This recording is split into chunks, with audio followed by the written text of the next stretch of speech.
This is Lisa from Mobile Tech Review, and today we're going to look at the Lenovo IdeaPad U400. This isn't quite an ultrabook, but it's pretty light and extremely stylish and has everything that you want in a standard, do most everything kind of laptop way. The Lenovo IdeaPad U400 is one of Lenovo's newest ultra-light or ultra-portable notebooks on the market. This is not what you call an ultrabook. It's not 13-inch and super thin with an SSD drive, but it's incredibly portable. It's 4.4 pounds, but has pretty much everything built in that you need, including a full Core i5 or i7 CPU, not the ULV versions, but full mobile Core i5 CPUs and i7s.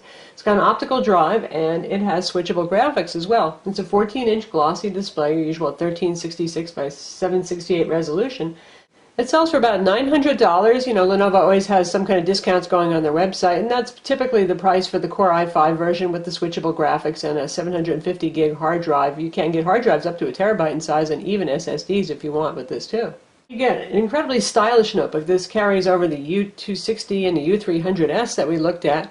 Design that's kind of book-like, really elegant aluminum unibody design, and in the lid they've sandblasted, anodized it, and made it feel good and look good and all that kind of thing too. So if you're looking for something, it's portable, it's really stylish looking in an understated sort of way, and powerful enough to do pretty much everything you need day to day, from office to web to working with Adobe Photoshop, that kind of thing. It's a good laptop to look at. So we'll start with the keyboard, and you know Lenovo makes really good keyboards, and this might not be a ThinkPad keyboard, but it's pretty darn nice. Chiclet Island style keyboard, discrete keys, they feel really good. Easy to type with, nice directional arrow keys are over here, and you've got a bunch of dedicated keys here to control your camera, your microphone, volume, brightness, all that kind of stuff. And then we've got the buttonless trackpad here that's real popular these days with Windows notebooks. Of course, multi-touch rarely works as well as it does on a Mac, what can you do? But it's not too bad actually, and we didn't have any problems using it. Multi-touch works decently well, and single touch, normal touch works just fine on it. And it does click when you press on it in a tactile way, which is good. The whole trackpad moves. And then you can see the nice, really interesting design that they've used here. They try to make this look like a book when it's closed, like a journal or something like that. So you've got really nice clean lines, and you can see that they've engraved the IdeaPad logo over here.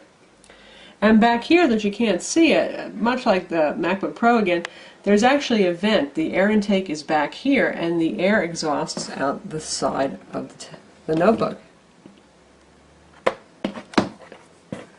And here's your exhaust vent. The fan noise, it's moderate sometimes. If it's working on Adobe Flash or playing some light games, that kind of thing, you'll hear it for sure. That's one thing about Lenovo's design. They have the breathable keyboard, supposedly it's sucking in air and breathing there as well, and sucking in air from the back. While we're looking over here, you can see you have your Gigabit Ethernet port, you have a USB 3.0 port here, the Lenovo recovery, one-step recovery button right here. Again, notice the neat design, right? Very cool looking. And these edges are very well machined and well finished, so they're not literally sharp, but they are pokey, just given the nature of the design, so you'll feel them when you carry them digging into your palm. If you look at the front, you can see there are indicators over here, a little faint right now, but they actually do illuminate. Looks pretty nice when they do that.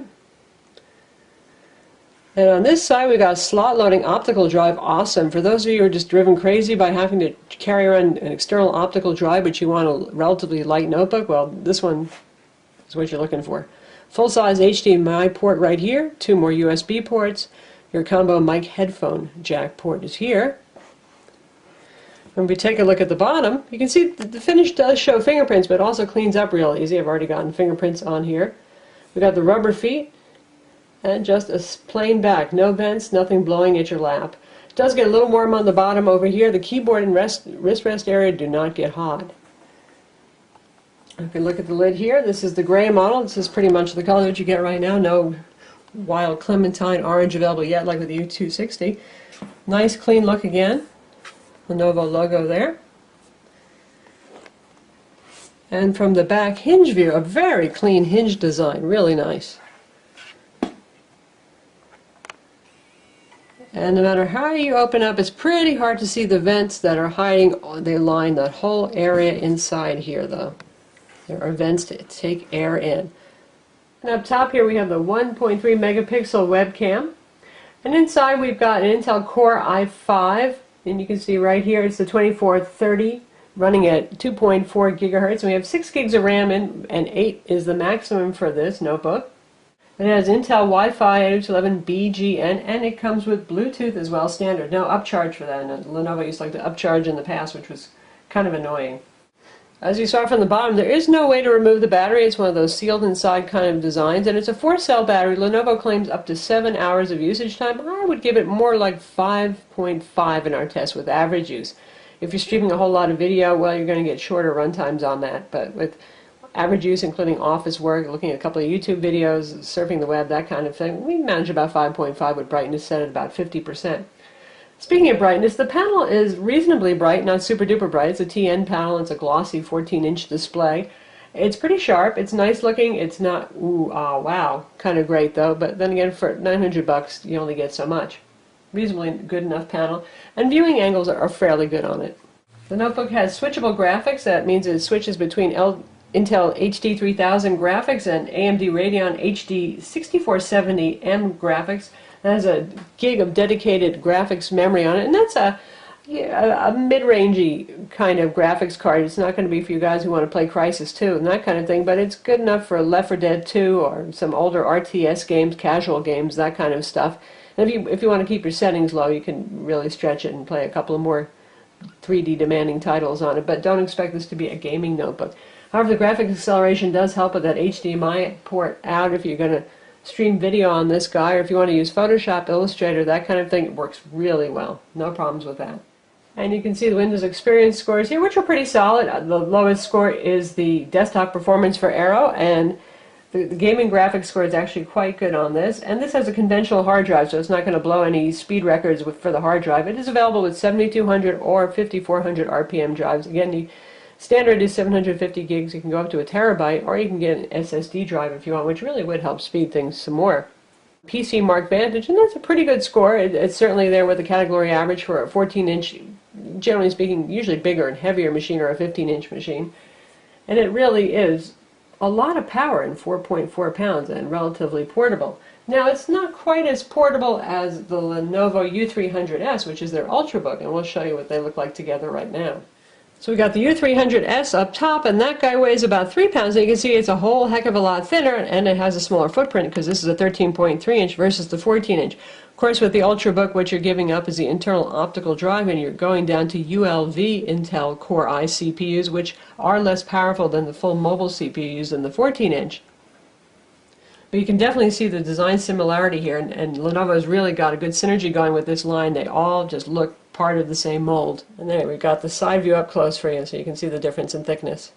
Now the U400 is 0.9 inches, so that's reasonably thin for a notebook, but certainly not as crazy thin as the U400S. Now, not unusual for the kind of hinge design that you saw there, which is not unlike the MacBook Pro and some of the Envy line. The drawback to that is this does not go back very far. This is as far back as you can go. So for those of you who really like to open these guys up flat and use them on bed, well, not going to happen here. This is as far as it's going to go. In terms of software, obviously this comes with Windows 7. Home Premium is the default, and Lenovo includes their usual useful utilities. You got the one-key recovery. Again, you can also activate that via the button on the side of the notebook in case you actually can't boot the notebook up anymore. And we've got their usual webcam application. We've got Power DVD and Cyberlink Power to Go as well. Adobe Reader's on board, user guide, that kind of stuff. So not too bloated up. Intel Wireless Control and Intel Power Management are here.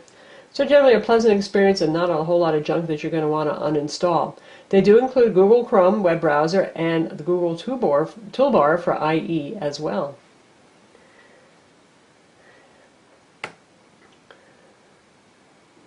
Now we'll check out the web browser. Obviously performance is going to be fine. This is a pretty mainstream laptop in terms of power. We'll see how it does for something like Hulu, which can be more demanding.